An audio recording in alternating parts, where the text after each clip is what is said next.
Apocalipse 2, versículo 21.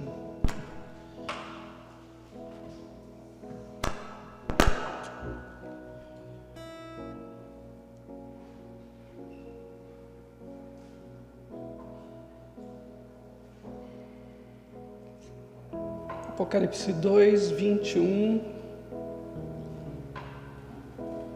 Dei-lhe um prazo para que se converta.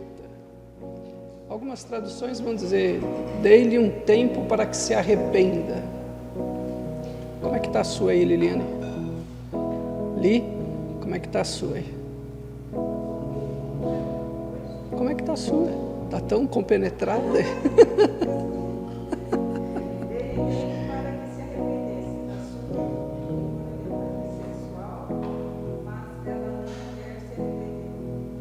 Isso, dei-lhe tempo para que se arrependa. Eu gosto dessa tradução aqui, dei-lhe um prazo para que se converta. É a mesma coisa, mas eu acho que fica uma linguagem mais de igreja, né? Para que se converta. Deixa eu fazer uma pergunta para você. Onde é que estão o maior número de convertidos? Dentro ou fora da igreja? Depende da sua resposta. Você vai olhar para o mundo de um jeito e para a igreja de outro jeito. Depende da sua resposta. Se a sua resposta foi, o maior número está dentro da igreja, está resolvido o nosso problema de evangelismo, não está? Já está resolvido. Ninguém precisa buscar mais ninguém. O maior número já está aqui. Mas se a nossa resposta, o maior número está lá fora, então nós vamos olhar para o mundo e para as pessoas como pessoas que vão para o céu junto com a gente. Nós vamos evangelizá-las. Não vamos convertê-las, porque quem converte é Jesus. A gente só vai levar as boas novas e dizer, olha,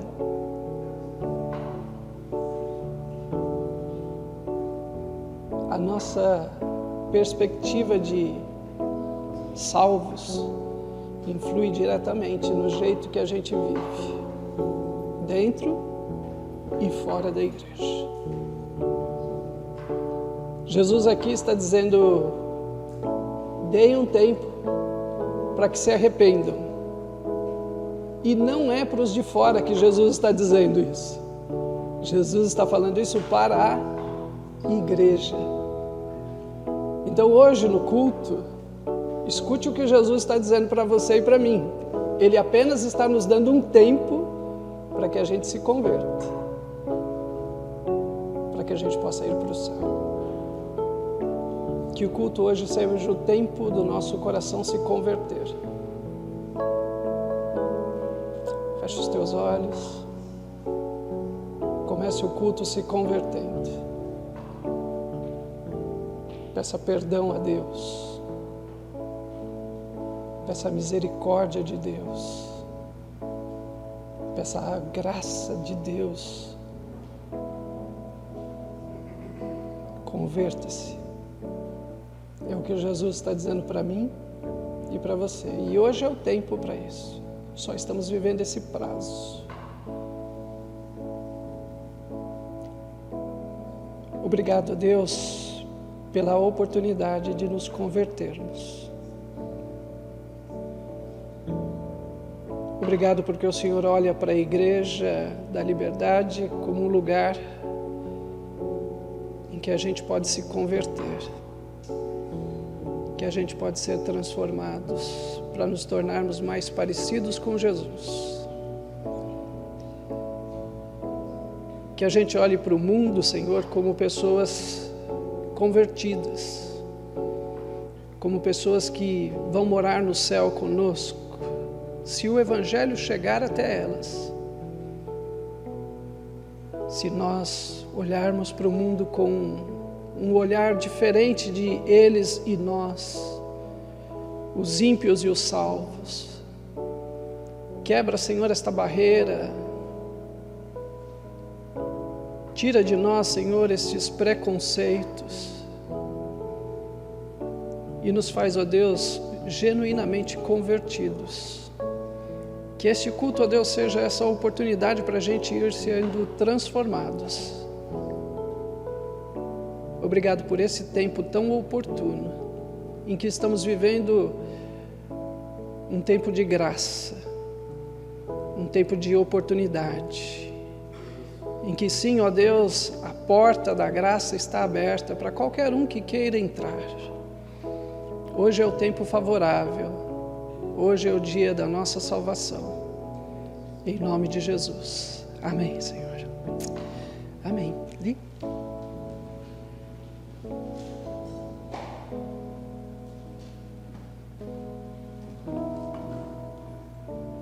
Amém. Graça e paz, irmãos.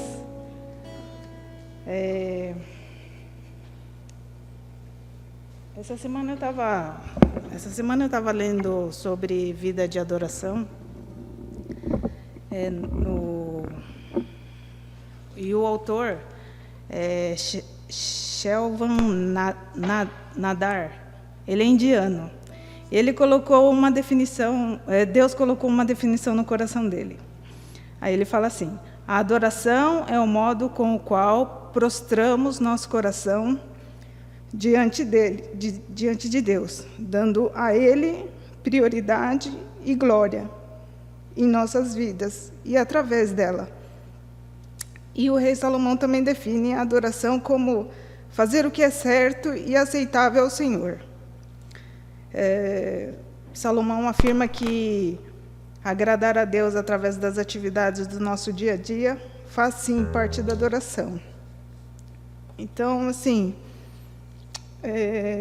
muitas vezes a gente está na nossa correria do dia a dia, nas atividades, né? E não se entrega, não coloca diante de Deus. E muitas vezes a gente só vive, mas Deus não quer que a gente só vive, né? Mas que a cada dia a gente possa acordar e ver que a mão do Senhor está sobre nós. Que a cada dia a gente possa andar nos caminhos do Senhor e buscar a face dEle. A cada dia que você abrir o olho, Deus está com você. Porque aquele dia que você não conseguir mais abrir os seus olhos, aí ou você vai para o céu ou você vai para o inferno. Então, busque a Deus enquanto você abre o olho. A cada passo que você dá, Deus pode mudar a sua vida, aonde quer que você esteja. E vamos estar entoando esse cântico. Eu gostaria que os irmãos ficassem em pé, quem puder ficar em pé, e vamos buscar a Deus. Vamos clamar a Ele, né? Porque Ele te ouve. Não importa o que esteja passando, não importa como você está, mas Deus vê o seu coração. Assim como Davi fez coisas erradas, né? Ele era considerado o homem segundo o coração de Deus, mas ele errou também. Mas quando ele se arrependeu, ele só falou: Senhor, me perdoe. E Deus perdoou na hora. Então, assim, que a gente possa buscar a Deus de todo o coração, todos os dias. Não só para o seu ganho, mas para render graças a Ele, porque Ele é bom, Ele cuida de você, Ele está com você aonde você for. Amém?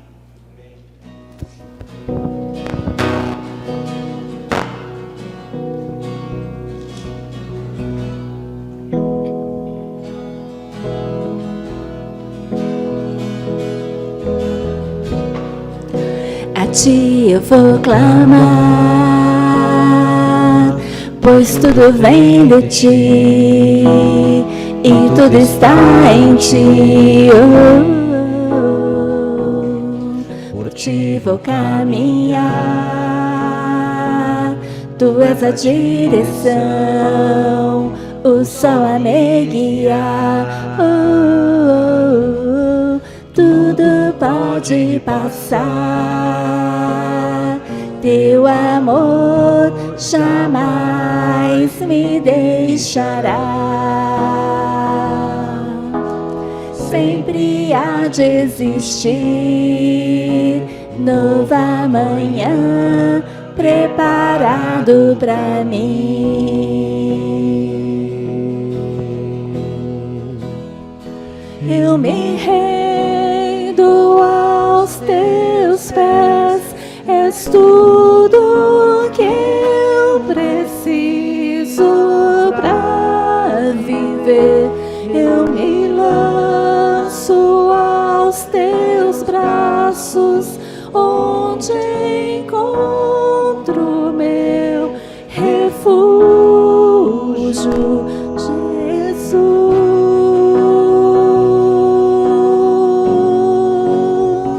Eis-me aqui.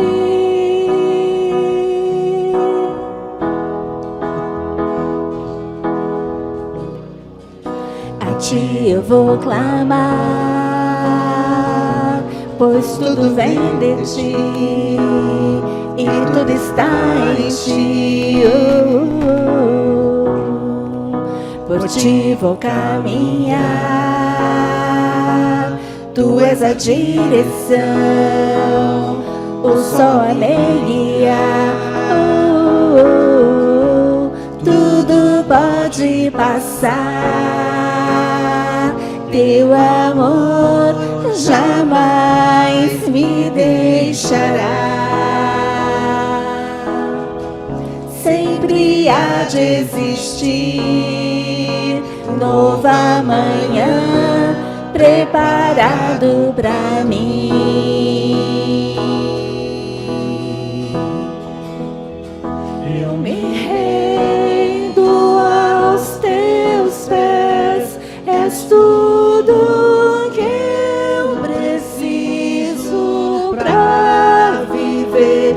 Eu me lanço aos teus braços, onde encontro meu refúgio. Eu me rendo aos teus pés, és tudo que eu preciso pra viver.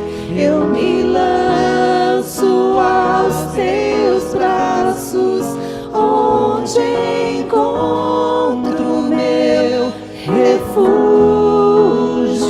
Jesus.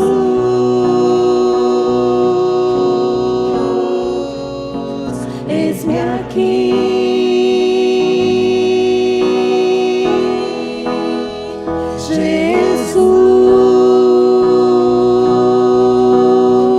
Jesus. Eis-me aqui.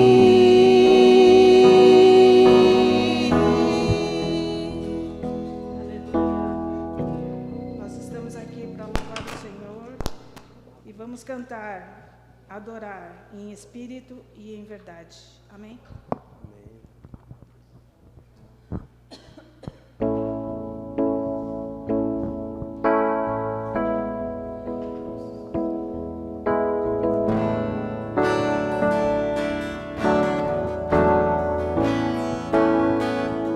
Em espírito, em verdade, te adoramos, te adoramos. Em espírito, em verdade, te adoramos, te adoramos. Rei dos reis e Senhor, te entregamos nosso viver. Rei dos reis e Senhor, te entregamos nosso viver. Pra te te adorar, ó Rei dos Reis.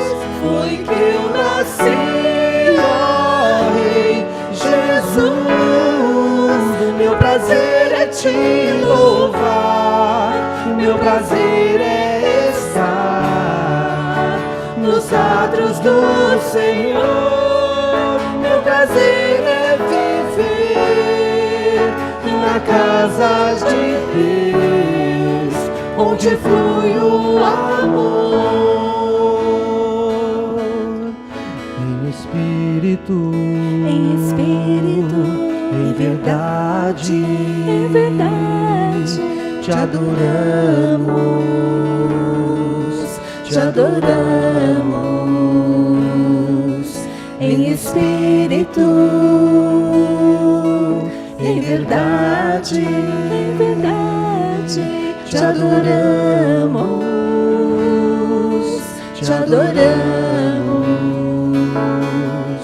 Rei dos reis e Senhor, te entregamos nosso viver. Rei dos reis e Senhor, te entregamos nosso viver pra te adorar, ó Rei dos Reis. Foi que eu nasci, ó Rei Jesus.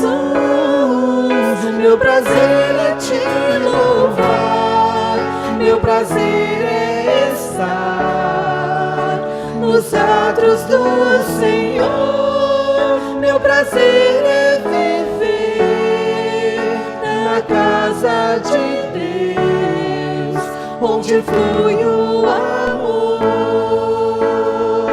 Pra te adorar, ó Rei dos Reis.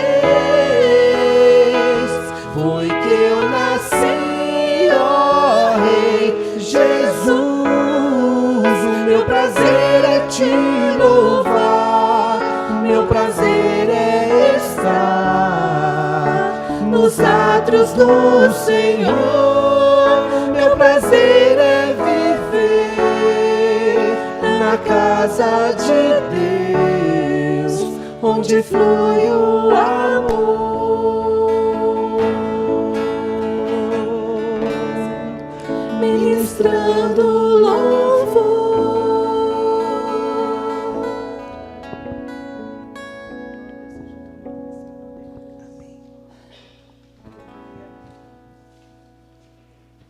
E vamos continuar buscando ao Senhor, né? Procurando Ele. Ele está no silêncio, Ele está aonde você for. Ele estará com você. Mas busque a voz dEle. Busque para que Ele... E preste atenção na voz dEle, para que Ele te direcione aonde quer que Ele quer te mandar. Amém? E nesse momento a gente vai oferecer diante de Deus as nossas ofertas, os nossos dízimos. Quem puder, quem quiser, tá? Pode vir aqui à frente. Amém?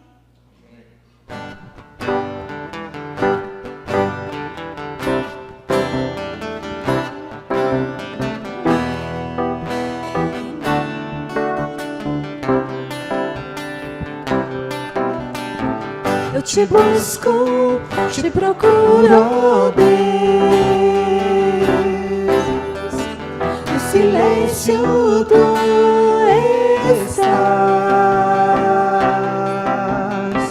Eu te busco, toda hora espero em ti. Revela-te a mim, conhecer-te eu quero mais.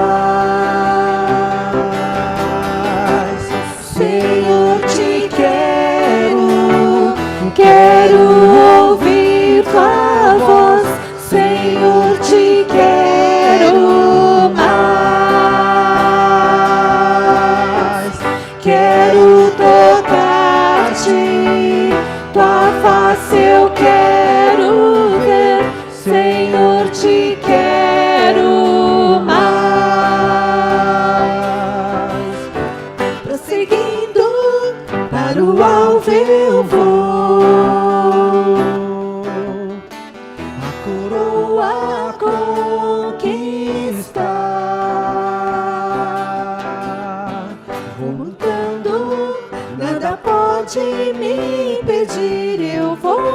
seguir, conhecer-te eu quero mais.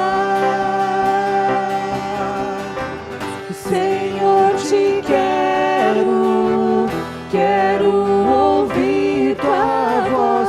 Senhor, te quero mais. Quero tocar-te, tua face eu quero ver. Senhor, te quero mais. Senhor, te quero ouvir tua voz. Senhor, te quero mais. Quero tocar-te, tua face eu quero ver. Senhor, te quero mais.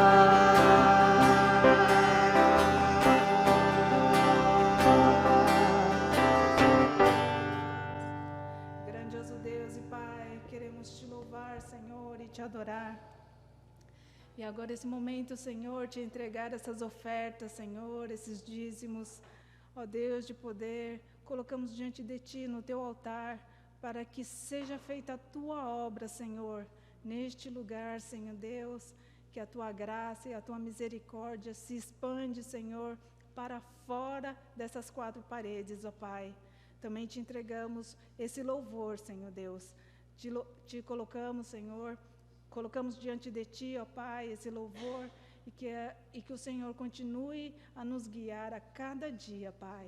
Obrigada, Senhor, também pela Tua palavra, que será ministrada pelo William, Senhor, que a Tua misericórdia, Senhor, esteja na vida dele, e que ele fale, Senhor Deus, pelo Teu Santo Espírito. Em nome de Jesus Cristo nós oramos. Amém. Bom dia, paz do Senhor. Eu estava aqui fazendo uma imitação mal feita. O pastor não... Não? Do Sogumo? Parecida, vai. Não? A gente estava lembrando aqui do flanelógrafo. Lembra do flanelógrafo? Quando pregava, o pastor pregava com flanelógrafo. O pai do Kendi acho que já pregava com flanelógrafo também na época. Era uma tecnologia, lembra que você ia colando assim as figuras? Não?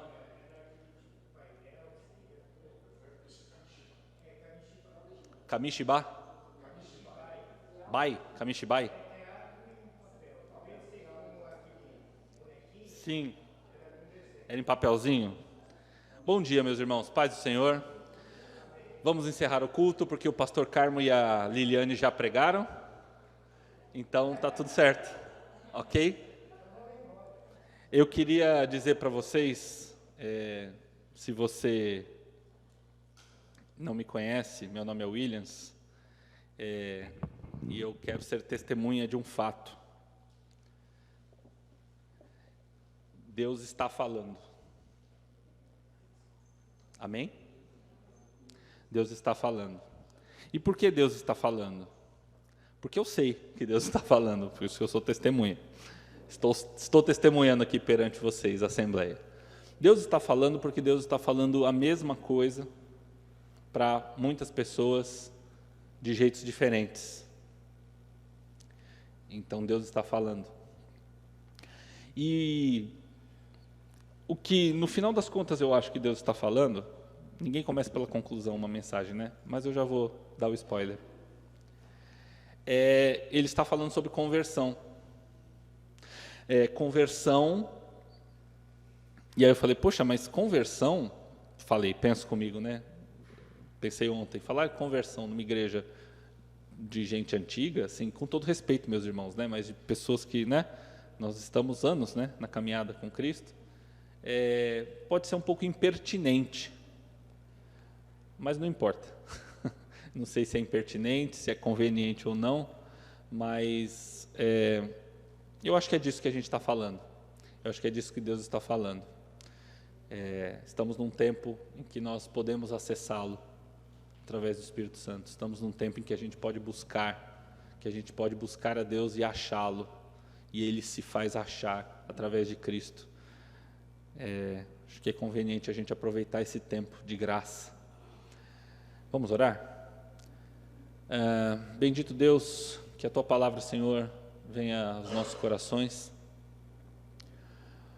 que o Teu nome seja engrandecido, Pai, que Teu Espírito Santo haja no nosso meio, em nome de Jesus.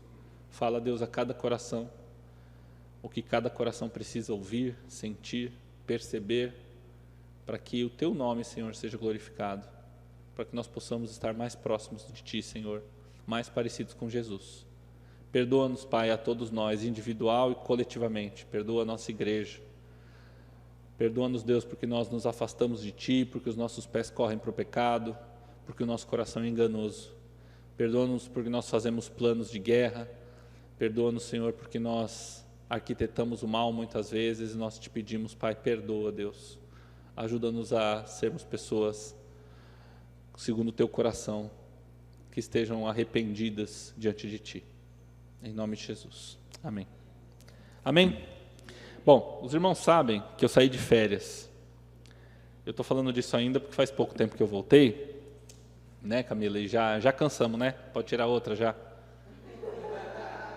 Terminou a primeira semana de trabalho, a gente voltou dia 16, né? Aí trabalhou até dia 19, falei, tá bom, ok, ainda estou animado. Gosto do meu trabalho. Aí sexta-feira passada eu falei, puxa vida, né? Podia ter férias de novo, né? Fulano não precisava ser assim, né? Eu não precisava ter essas coisas para fazer. Aí já estava meio reclamandinho. A gente é muito volúvel, muito volátil. Mas, e aí isso é só um pensamento, nada a ver com a mensagem, né? Mas a nossa vida, o que acho que faz a gente definir a nossa eternidade é o que a gente vive de segunda a sábado mesmo. É o que a gente vive de segunda a sexta. Então eu tenho, hoje em dia, muito temor antes de reclamar, porque eu penso, puxa, o que eu estou vivendo aqui terça-feira, 10h30 da manhã, ouvindo a abobrinha, né, do cliente ou do juiz, é o que faz a diferença. É uma parte daquilo que Deus quer que eu viva. A nossa vida cristã não é a vida de domingo das 9 ao meio-dia, vocês sabem disso, né? Nossa vida cristã é a nossa vida. E é lá quando você está perguntando crédito ou débito, né, pastora? Ou quando a gente está lá no escritório ouvindo abobrinha, etc. Ou quando a Camila está ali batendo bolo, atendendo o balcão e, enfim, matando o mosquito que entrou, né? Não pode entrar na vitrine. É lá que a salvação está, né? Bom, então, saí de férias. E a gente foi para vários lugares. Para minha alegria, e nem tanto da Camila, a gente visitou muitos museus. Muitos museus. E muita igreja.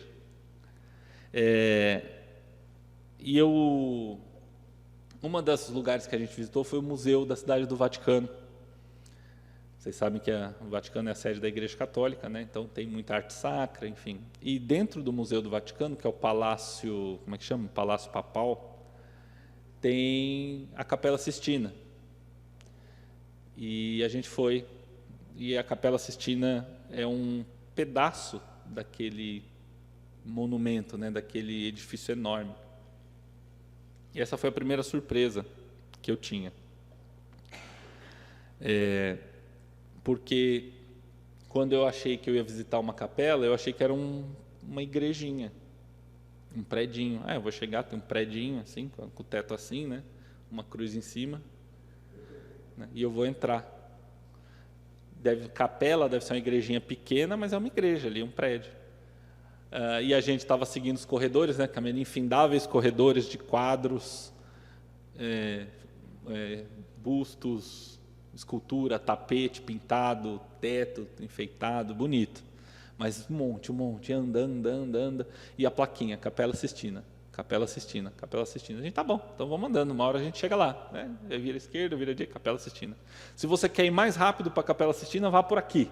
Se você quiser ver tudo antes de chegar lá, vá por aqui. Aí a Camila estava indo por ali, eu estava, não, vamos por aqui. Estava indo no atalho, eu fui no mais longo e a gente foi, né, vendo os mapas, chegando. E indo, eu falei, bom, uma hora a gente sai daqui, sai do museu e, sei lá, atravessa a rua, atravessa um parque, uma praça, sai e aí a gente entra na capela. Não. A gente desceu uma escada, aí estava lá, silêncio. Você está entrando num lugar que é sagrado, né? Aí tá, aí vira à esquerda, aí desce outra escadinha, aí desce uma escadinha, tum! Aí a gente entra como se fosse por aquela porta ali.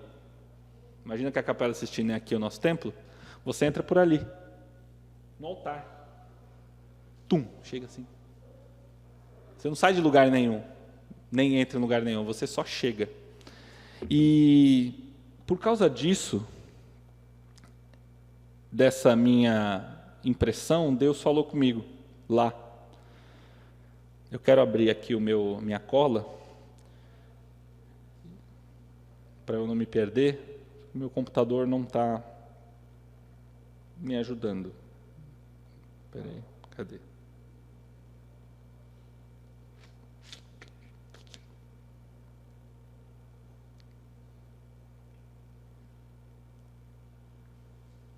Ah, está aqui.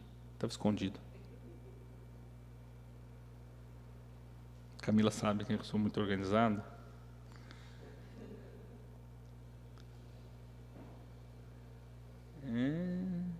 Está na pasta igreja. Espera aí. Igreja.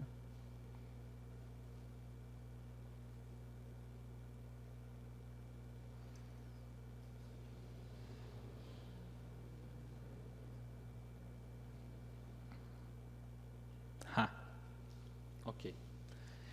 Somos uma igreja pequena, eu vou passar essa gravura aqui, vou começar pela Miriam, e eu quero que você, nós somos muitos, quero que você olhe bem e tome o tempo que você precisar para olhar todos os detalhes, para poder gravar na sua memória, na sua cabeça, as imagens, os detalhes dessa foto aqui, tá? Eu vou passar para ela e eu vou pregando.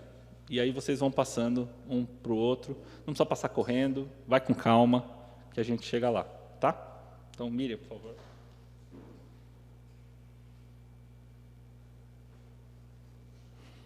Pensei, vou projetar? Falei, não, é que é melhor você ter nas mãos mesmo. Quando a minha cabeça explodiu, ao descobrir que a capela não era um prédio separado, mas era um cômodo, era uma parte, era uma sala dentro de um prédio maior, eu percebi uma coisa que, depois eu conversei com o Marco semana passada, que para ele era óbvia. Ele falou, Eu falei, puxa, pois é, mas não sabia. Quer dizer, eu não percebi que capela não é uma igreja pequena, necessariamente. Pode ser um cômodo. Então, eu estudei um pouco sobre capela e eu queria compartilhar com vocês alguns resultados dessa minha pesquisa sobre o que é uma capela. E a gente já chega na Bíblia, tá, gente? Mas, por enquanto, vamos ficar na capela. Quando eu entrei naquela Capela Sistina, vocês sabem que ela é pintada todinha, né? Decorada e pintada, e ela é pintada por nada mais, nada menos do que o Michelangelo Buonarroti, né? E outros artistas da Renascença, lá, anos 1400 e pouco, até 1500 e pouco, né? E ela é pintada todinha, e no teto ela tem a história da criação do universo, tem a história de Noé, tem o Noé pelado e bêbado, ali uma das pinturas é quando Noé estava bêbado ali com os filhos, e tem a criação de Adão, que é um quadro muito famoso, se você vai se lembrar de cabeça, que é aquele quadro que Deus toca o dedo do Adão, né?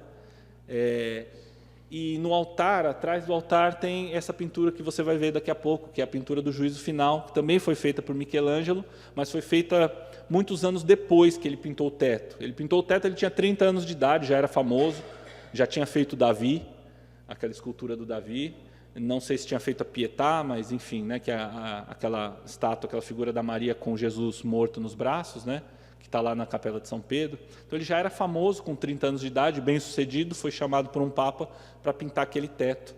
E muitos anos depois, quando ele já tinha 60 anos de idade, ele morreu com 89, então ele já tinha uns 60 e poucos anos de idade, ele foi chamado para pintar o altar. E aí ele fez essa pintura que você vai ver. E aí eu, olhando tudo aquilo, eu até comentei com o pastor, eu falei, caramba, o que será que vinha na cabeça dele? Porque foram 4 anos para pintar o teto. Só para você ter uma noção de dimensões, a Capela Sistina é como se ela fosse o dobro mais larga que essa igreja. Então aqui a gente tem mais ou menos 4 metros, é como se tivesse 8 metros de largura ou 10. E a altura não é muito grande, se você for ver, né, para o tamanho das igrejonas que tem lá na Europa, no Vaticano.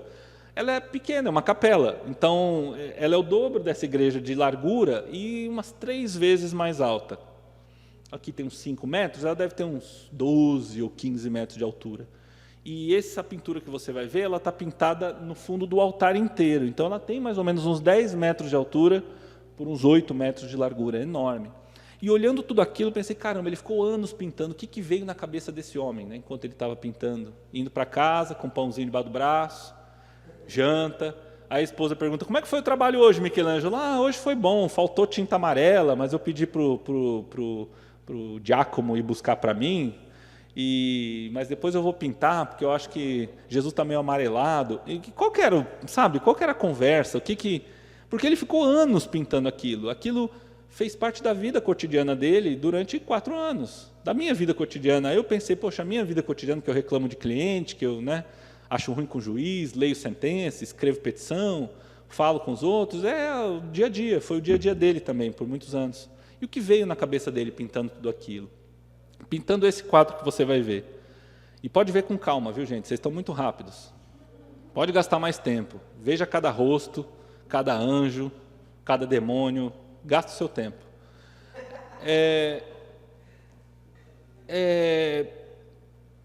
Será que ele, quando estava pintando aquilo, pensou, e eu? Onde é que eu vou estar nessa pintura aqui?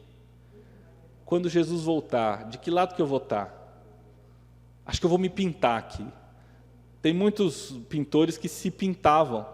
Lá a gente viu muita pintura que no cantinho assim ele pintava ele mesmo. Não foi o caso, mas será que ele não ficou tentado a se pintar no meio ali, junto do lado de Pedro ali, assim, né, sendo salvo? Será que ele teve medo? Capela é um lugar de adoração, normalmente pequeno. Tem vários significados. Ele pode ser um espaço menor dentro de uma igreja, com apenas um altar, normalmente são chamados capelas. Quem aqui já entrou numa igreja católica? Todo mundo entrou? Alguém nunca entrou? Nunca entrou? Nas igrejas católicas é muito comum, na lateral aqui, você tem umas aberturas, então você tem 2 corredores laterais e um corredor central até o altar. E aí no altar da igreja católica tem ali normalmente muitas imagens, né, de santos, da Maria, mãe de Jesus, do próprio Jesus, né? Só que nas laterais tem uns arcos, umas aberturas que tem um altarzinho, às vezes com algum santo ali, ou com alguma imagem, ou com algum quadro, e às vezes os fiéis, as pessoas, os católicos vão e rezam ali, oram naqueles espaços, né? E aqueles espaços, aqueles arcos com aqueles espaços se chamam capela. Então, a primeira coisa que explodiu minha cabeça, são capelas. Quando a igreja é muito grande, tem várias capelas nas laterais antes do altar. É um espaço de adoração geralmente não denominacional também, que faz parte de um edifício mais amplo, que é voltado para outro propósito. Por exemplo, hospital, escola, palácio e até aeroporto. E aí vocês vão se lembrar, quando o pastor voltou para os Estados Unidos, a gente foi em Guarulhos lá despedir, a gente fez um culto numa capela, na capela do aeroporto. Outro significado é que são pequenos prédios mesmos, construídos como locais satélites por uma igreja ou por um monastério numa localidade mais remota. Então a igreja fica na cidade, e aí é uma cidade com muita fazenda, e aí eles constroem às vezes uma capelinha, um lugarzinho de oração, no meio das fazendas ali, mais remoto, para a pessoa ter um local para se dirigir. A palavra capela, ela vem do latim capela, a história, e aí eu estou entrando no campo da tradição católica, então pode ser exatamente assim ou pode não ser, tá? Mas, enfim, que ela é derivada da palavra latina capela, ela deriva de uma relíquia de São Martinho. São Martinho era um soldado, e a história tradicional diz que ele estava andando e um mendigo com frio pediu ajuda, e ele cortou, o soldado usava uma capa, né, grandona, ele tirou aquela capa, rasgou ao meio e deu metade para o mendigo, e ele ficou com a outra metade que ficou curta, ele botou sobre os ombros. E aí capela é pequena capa, é uma capinha que ele jogou sobre os ombros. A história tradicional católica diz que esse mendigo era Jesus, utilizando a palavra de Deus, né, que diz que Jesus pode estar, né, te pedindo água para beber, te pedindo abrigo, te pedindo comida, né? Então eles dizem que era o próprio Jesus personificado, e o Martinho, ele se converteu, deixou de ser soldado, se tornou monge, e aí sim a história documentada, né, um soldado que se tornou monge, depois abade e chegou a ser bispo da igreja. Essa capa, depois da morte dele, passou para a posse dos reis francos, lá da região que hoje é a França, né, dos reis francos. E esses reis francos usavam essa capa como uma relíquia de guerra. Então eles iam matar os outros lá, iam na guerra matar os outros, e eu com a capa ali, falando que Deus estava do meu lado, porque eu estou com a capa do São Martinho. E essa capa era guardada numa tenda, e essa tenda se chamava capela, que é a tenda da capa pequena, né? E os guardiões dessa capa eram chamados capelões, capellani, né, em italiano. E é daí que vem a palavra. Os primeiros locais de culto da igreja primitiva, vocês sabem, não eram igrejas, não eram templos exclusivamente dedicados aos cristãos. Eles cultuavam a Cristo nas casas, em lugares pequenos. Normalmente, as casas acabavam separando um cômodo, uma câmara, para que ali fosse o local de reunião, uma capela, um lugar pequeno. No direito canônico da Igreja Romana, católica, uma capela, tecnicamente, ela é chamada de oratório, um lugar para se orar. E os católicos russos, da tradição ortodoxa russa, eles costumam construir capela debaixo dos portões da cidade. Sabe que eles botam um murão assim, né? Aí botam aqueles arcos, que são aqueles portões, e eles construem uma capela bem ali debaixo dos portões, porque era um lugar de alto tráfego de pessoas, um grande fluxo de pessoas, e as pessoas entravam nas capelas para orar. Então era um lugar que era para ser comum mesmo, que era para ser popular, bem acessível. Um dos portões mais famosos está na Rússia, é a Capela Ibérica. Ele está perto da Praça Vermelha. Quando você for na Rússia, você me conta, ou quando eu for, eu te conto. Perto do Kremlin, de onde hoje é o Kremlin. O Kremlin é aquele prédio enorme, com aquelas abóbadas que parece sorvete, assim, né? Colorida. Antes de entrar ali, você tem um portão e tem uma capelinha. Ela existia, foi destruída na época da guerra, porque precisava passar tanque de guerra ali, né? Então não dava espaço no meio dos portões. Depois reconstruíram lá em 1900 e pouco. Lá dentro da capela, e agora chega de falar de história da capela, mas eu vou contar a minha história com a capela. Dentro da Capela Sistina me veio uma palavra de Deus no coração, e eu quero ler com você, que é Mateus capítulo 6, versículos 5 e 6. Então, entre pensamentos de como que o Michelangelo pintou, o que veio na cabeça dele, o significado de capela, de que era uma sala e não uma igreja, no meio desse mundaréu de pensamentos que eu estava, com o pescoço levantado, olhando para o teto assim, né, com torcicolo, Deus me deu essa palavra. Mateus 6. Estão aí? Eu vou ler os versículos 5 e 6. Assim diz a palavra do Senhor. Mateus 6, 5 e 6. E quando vocês orarem, não sejam como os hipócritas. Eles gostam de ficar orando em pé nas sinagogas e nas esquinas, a fim de serem vistos pelos outros. Eu lhes asseguro que eles já receberam sua plena recompensa. Mas quando você orar, vá para o seu quarto, feche a porta e ore ao seu Pai, que está em secreto. Então seu Pai, que vê no secreto, o recompensará. E eu fiquei ainda mais impactado por essa palavra ontem, quando eu estava botando no papel. Eu percebi o quanto essa passagem está perto, geograficamente, de uma outra que eu compartilhei com a igreja no Natal. Não sei se vocês se lembram, se todos estavam aqui, quem não estava, a gente falou no Natal sobre a oração do Pai Nosso, a oração que Jesus nos ensinou. E a oração que Jesus nos ensinou está a partir do versículo 9, desse mesmo capítulo 6 de Mateus. Jesus começa ensinando as pessoas como dar esmolas, e ele ensina que tem que ser que a sua mão direita não saiba o que a sua mão esquerda faz, para que você faça isso em secreto.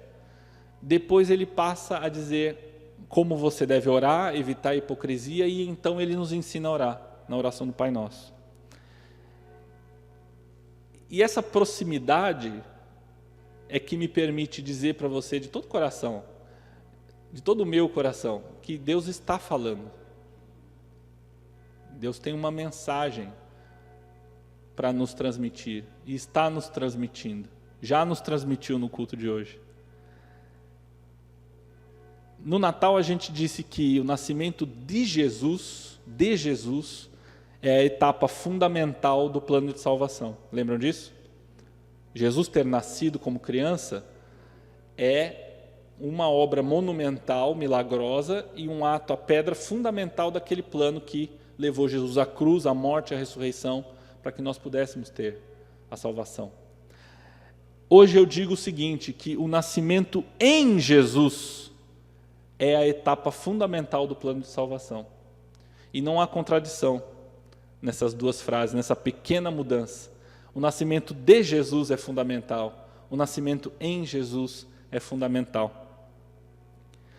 O nascimento de Jesus é um marco histórico, se documenta. No dia tal, do ano tal, a gente não tem o dia e o ano, né? Mas nasceu um menino assim assado, né? O Juan tem muita experiência com certidões de nascimento, não é mesmo?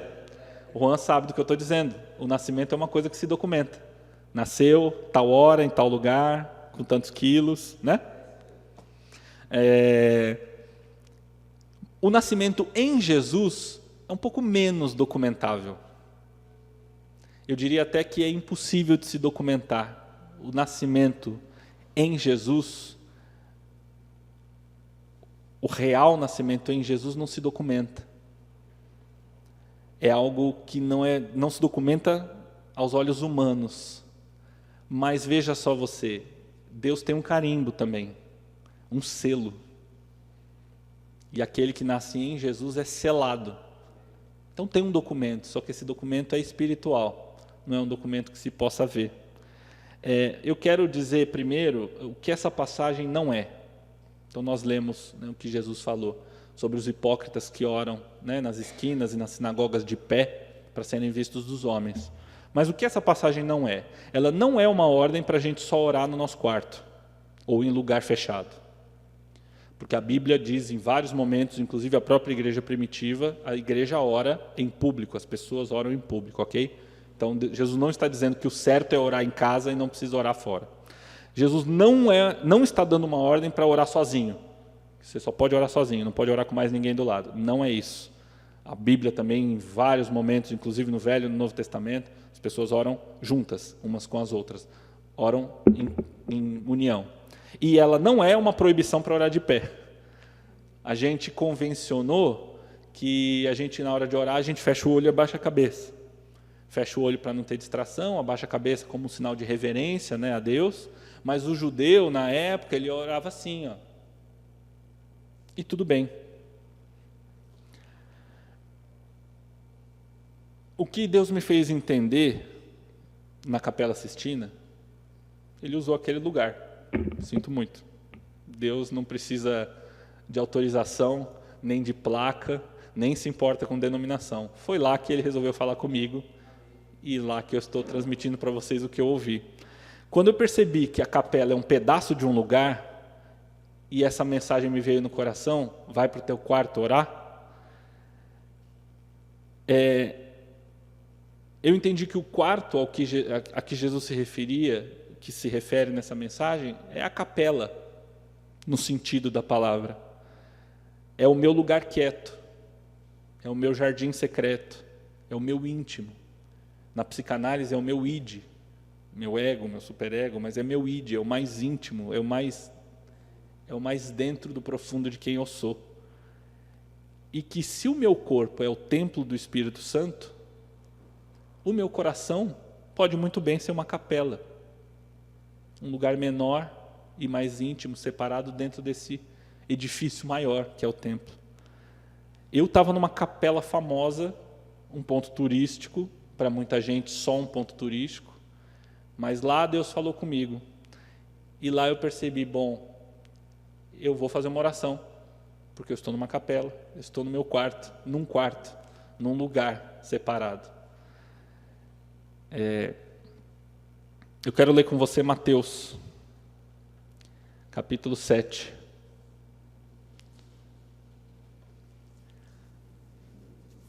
Eu orei e eu chorei, e a Camila olhou para mim e falou, você está chorando? Eu falei, estou. Me dá um tempo. E a gente ficou lá 50 minutos, 1 hora, mais ou menos. Porque lá eu fiz uma oração.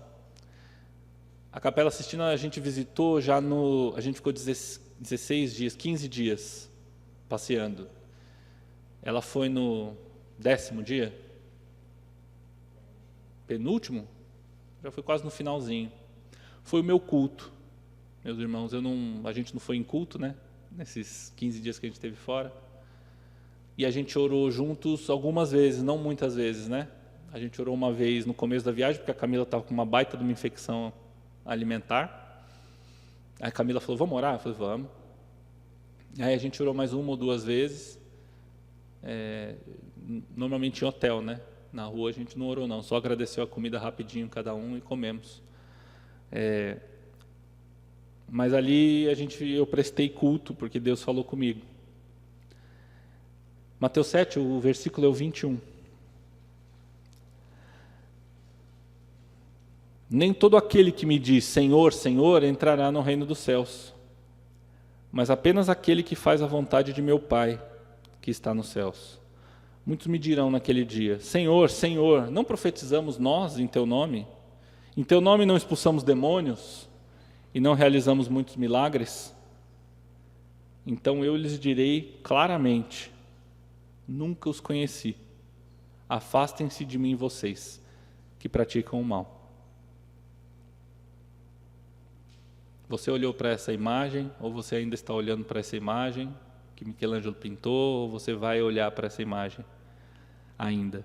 É por isso que eu quero que você tome um tempo com cuidado. Porque essa imagem parece que Michelangelo pintou, você vê até pela pose que Jesus está, né? Um dos braços está dobrado, como se ele estivesse se desviando, olhando para as pessoas perdidas. Você vê o barqueiro ali, né? Levando as pessoas para o... E aí mistura, né? Greco-romana, né? Então devia ser aquela figura do barqueiro que levava as pessoas para o Hades, né? Estava ali levando as pessoas para o inferno e Jesus parece que se aparta, ao mesmo tempo em que um braço erguido protege os seus que estão aqui desse lado, né? E dos mortos que estão ressuscitando. Eu estou fazendo o contrário, né? É assim, mas enfim, você entendeu, né? E aqui do lado esquerdo da pintura tem mortos sendo ressuscitados em Jesus, né? E sendo levados por anjos. Esse dia, meus irmãos, vai acontecer. Eu creio nisso. Nós cremos nisso. Esse dia vai acontecer. E Jesus disse que esse dia vai acontecer. E que nesse dia Ele vai dizer claramente para alguns, eu não te conheço. E disse o que esses uns vão dizer em sua defesa. Mas como não me conhece? Eu expulsei demônios em nome de Jesus. Aqui entre nós, isso já aconteceu com alguns dos nossos irmãos, alguns de nós. Eu nunca expulsei um demônio sozinho. Eu expulsei demônio com Seitiro, que ele estava orando. Então era ele que fez o serviço. Eu estava ali na retaguarda, né? Eu nunca fiz isso sozinho. Mas eu penso que fazer isso é uma prova de que você é salvo. Vocês não concordam? É razoável. Se você vê uma pessoa orando em nome de Jesus, impondo as mãos sobre uma pessoa possessa e o demônio ir embora, você diz, essa pessoa é salva. Prova de salvação. Se acontecer comigo um dia, eu vou ficar mais seguro. Eu já estou bem seguro da minha salvação. De verdade, eu estou salvo. Mas se eu expulsar um demônio, eu vou falar, então estou salvo mesmo, né? Negrito, estou salvo. Eu expulsei demônio, mas o que é isso? Mas Jesus diz: não, não, não. Tem gente fazendo isso, que vai chegar nesse dia aí, e vai dizer: mas até expulsei demônio. E Jesus vai dizer: eu não te conheço. Sabe por que Deus está falando? Porque Deus falou comigo uma coisa que o pastor está falando durante a semana no WhatsApp.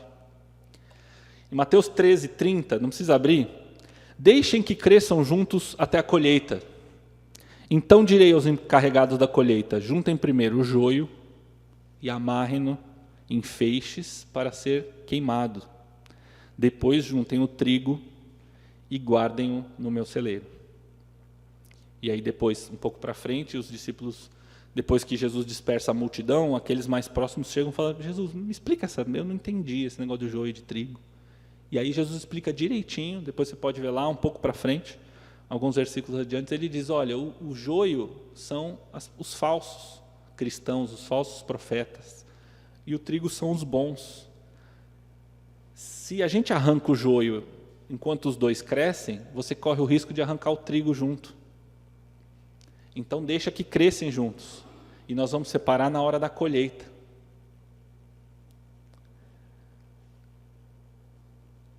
Entenda, meu irmão, minha irmã, como eu tenho entendido, porque eu penso que isso vem de Deus, porque Ele tem nos falado isso.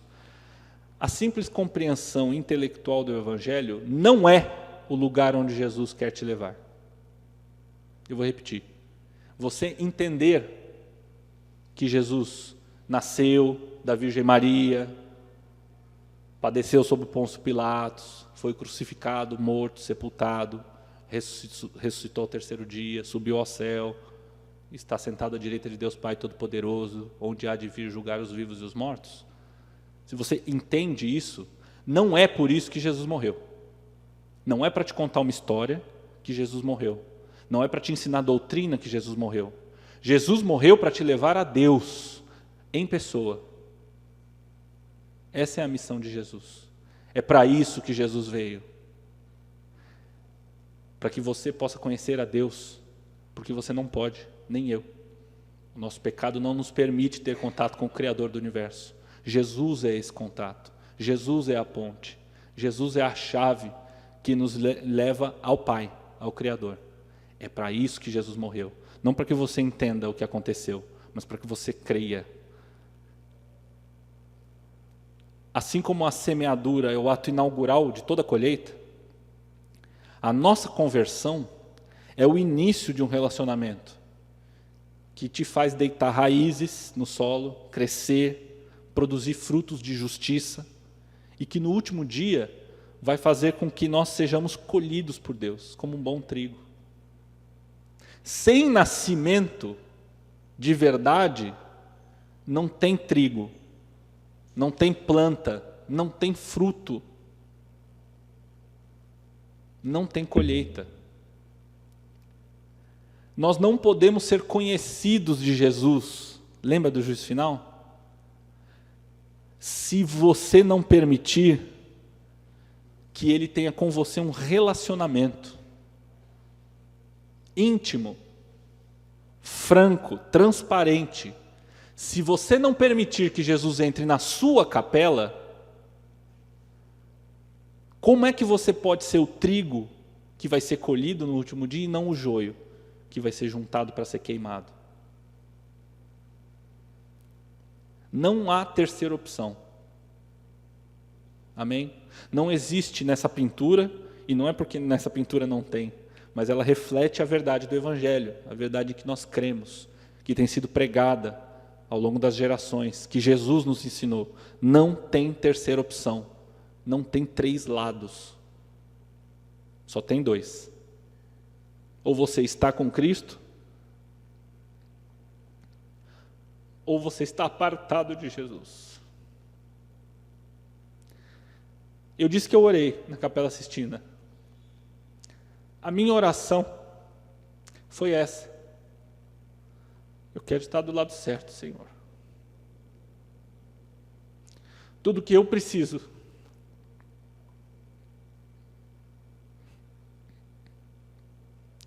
é ouvir de Jesus o meu nome. Williams! Até bati. Williams! A gente se encontrou. Vem para cá. Eu saí de lá e falei isso para Camila, né? Olhando aquela pintura, eu olhei por muito tempo, por muitos minutos. Não podia tirar foto. Queria deixar tudo na minha cabeça. Falei, Camila, imagina como vai ser. Tudo que eu quero é que no juízo final Jesus chegue e fale, Williams, até falei, Camila, vem aqui, ó, desse lado aqui. Aqui o fogo vai cantar. Vem pra cá. Não, vocês vêm para cá. Espera aí. Vocês são meus escolhidos. Vocês são meus amigos. Eu conheço vocês. Fica para cá. E não existe como isso acontecer se ele não entrar no seu quarto. Se você não orar no seu quarto, no seu íntimo, e permitir que Jesus se comunique com você. Oração é a forma que nós temos de nos relacionarmos. Capela é oratório. Capela é coração.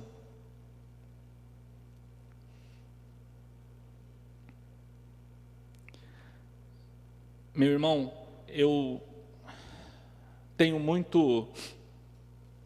não tenho medo, porque, vou dizer de novo, eu sou salvo, graças a Deus. Mas, sabendo que a gente pode perder, sabendo que o nosso coração é enganoso, sabendo que o mundo é muito sedutor, eu tenho um receio sincero de ser enganado, de esfriar, de transformar Jesus numa religião, num totem, num amuleto. Eu tenho muito medo que Jesus deixe de ser o meu amigo.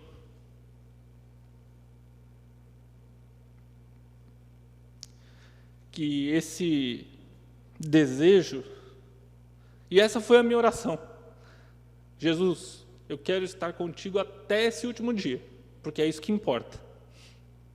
Eu quero ser seu amigo até lá.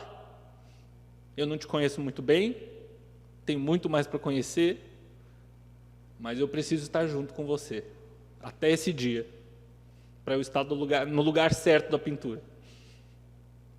Na eternidade vai ter outros Michelangelos que vão pintar o que aconteceu, não sei. Aí talvez não seja pintura, vai ser foto, né? Mas eu quero estar do lado certo. É por isso, meus irmãos, que eu disse que hoje a gente ia falar de conversão para uma igreja de pessoas que já estão na igreja há um bom tempo. Nos importa termos um relacionamento de verdade, porque foi para isso que Jesus morreu. Foi para isso que Jesus veio em primeiro lugar, para que nós pudéssemos ser amigos dele. E ele está à disposição. Você tem tempo ainda. E o tempo é hoje. A hora vem e já chegou, em que os seus adoradores vão adorar no espírito e em verdade. Hoje. Hoje é o tempo que você tem para convidar Jesus para ter uma intimidade com Ele. Convidar Jesus para ser seu amigo. Vem, Jesus, entra aqui em casa. Quer uma água? Fica à vontade. Mas não fica aqui na sala não, pode, se quiser usar o banheiro, fica à vontade. Entra no meu quarto. Está cansado? Deita um pouco na minha cama aqui. Hoje é o dia que você tem. Nós não sabemos o que vai acontecer ao meio-dia. Nós não sabemos o que vai acontecer hoje à tarde. Nós não sabemos se haverá um amanhã. De verdade, nós não sabemos. Só podemos esperar, fazer planos. Mas sabemos que isso está no controle exclusivo de Deus. Sabemos que temos hoje, agora, o que a gente sabe, que você está aí sentado, me ouvindo. Só o que eu sabia naquela hora, que eu estava de férias, é bom, eu estou aqui na Capela Sistina e eu quero fazer essa oração agora, aqui. Deus, não esquece de mim não. A gente está muito bem junto, viu? Não, aliás, minha oração foi: não me deixe esquecer do Senhor.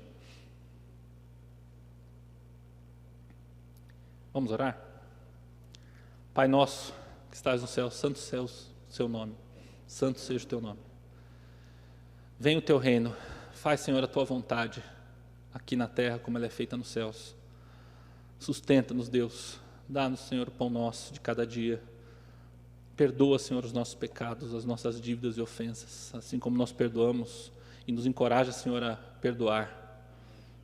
Não nos deixe, Senhor, cair em tentação. Livra-nos, Senhor, do diabo. Teu é o reino, o poder e a glória para todos sempre. Abre, Senhor, os nossos corações. Abre, Senhor, as nossas capelas, para que nós possamos te receber como amigo, e que esse relacionamento nos transforme no trigo que vai ser colhido e vai estar no celeiro do Pai para sempre. Esse é o nosso pedido, a nossa oração, em nome de Jesus. Amém. Amém? Amém.